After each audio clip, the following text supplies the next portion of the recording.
আমার কিছু অনেক চাওয়া পাওয়া আছে। আমরা দেশের মধ্যে আসতেছি, আমাকে দেশের মধ্যে কোনো একটা শান্তি কি একটা জিনিস, ওই শান্তিটা আমরা পাই না। ঠিক আছে, আমরা রাস্তাঘাটে গেলে মানুষে খুব অত্যাচার করে, অথবা কোনো টাকা পয়সা লুয়ে এলে ছিনতাইকারীরা আমাকে ধরে। ঠিক আছে, আজকে আমরা বাড়িতে বাড়িতেই না। আমরা যে পরিমাণ অর্থ দেশের থেকে আমরা পাঠাই, মূলত সেই টাকা আমরা দেশ ও জাতির জন্য যাতে কাজে আসে, দেশের জন্য কাজে আসে, যাতে আমাদের এই টাকাগুলো দেশের বাইরে না চলে যায়, পাচার হয়ে না যায়, আমাদের এই কষ্টার্জিত অর্থ দিয়ে যাতে আমাদের দেশের উন্নয়নের কাজে আসে, আমরা সেই জন্য আমরা প্রত্যেকেই ব্যাংকের মাধ্যমে বৈধ চ্যানেলের মাধ্যমে আমরা টাকা পাঠাই। রক্তক্ষরণের পরে বাংলাদেশ একটা নতুনভাবে স্বাধীন হয়েছে এবং এখন যে ইন্টারনাল গভর্নমেন্টটা আছে, এদের যে কার্যকলাপ দেখতেছি তাতে মনে হচ্ছে যে একটা সুস্থ সুন্দর বাংলাদেশ আমরা পাবো। এবং আমার প্রত্যাশা হচ্ছে আমাদের যে এক্সপেকটেশন সেটাই যেন আমরা পাই এবং এই সরকার যেন সেটা এনশিওর করে।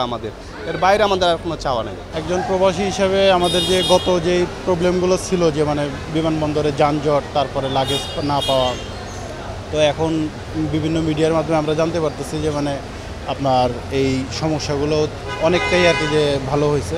তো এখন দেখি, আমরা তো যাচ্ছি, এখন দেখি যদি ভালো হয় তো আলহামদুলিল্লাহ, সরকারকে অনেক অনেক ধন্যবাদ। অন্য সরকারের কোনো পার্টি মাটি আছে, ওরা চাঁদা চায়, আমরা একটা ঘর করতে গেলে চাঁদা চায়। তা আমরা বিদেশিরা আমার কোনো একটা আশ্রয় থাকার মতন এরকম একটা কোনো লোক নাই। ডক্টর ইন্নুস সাহেব যদি আমাগুলোকে যদি কিছু করতে চায়, তাহলে ওনার দিল দিয়ে আমাগুলোকে করবো। আর যদি ওনার যদি দিলের মধ্যে না চায়, তাহলে কিছু করার নেই। আমাকে প্রবাসীরা আমার কপাল খারাপ হয়ে থাকে। আমরা এয়ারপোর্ট আইলে আমাকে ভালো একটা সুযোগ সুবিধা দেয়, বা অনেক সময় হরানি হরণ লাগে, যেন না করণ লাগে। দেশের জন্য আমরা চাই আমার দেশ আরও উন্নত হোক, ডাবল হোক। দেশের জন্য করতে পারলে আমগোই লাভ। আমরা দেশের জন্য বিদেশ সফর করতেছি, রেমিটেন্স পাঠাইতেছি দেশের উন্নয়নের জন্য।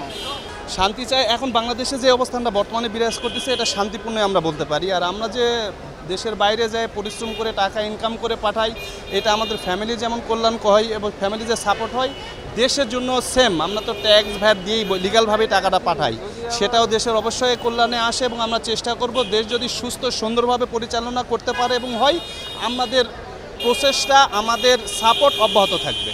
আমরা প্রত্যাশা চাই ডক্টর ইন্নুস সাহেব যখন আইসে দেশের মধ্যে, আমরা চাই যেন একটা শান্তি চাই, দেশ উন্নত হোক। বর্তমান সরকারের কাছে প্রত্যাশা করি যে আমরা যে প্রবাসী, আমরা দূরে থেকে হয়রান হয়ে আসি, ঠিক আছে, আমাদের যে ব্যাগে যে মালামালগুলা ওরা সঠিকভাবে সঠিক টাইমে পালে আমরা খুশি। আমরা অবশ্যই সুন্দর একটা বাংলাদেশ চাই, যে বাংলাদেশে কোনো বৈষম্য থাকবে না।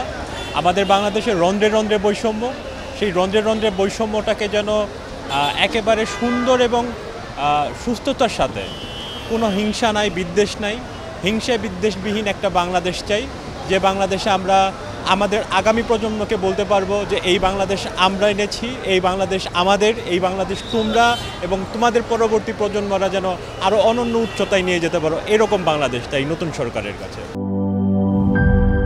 গুড লাক পেনের সফট অয়েল বেসড ইঙ্ক দেয় নিখুঁত লেখার আত্মবিশ্বাস। Good luck pen, make your lakh.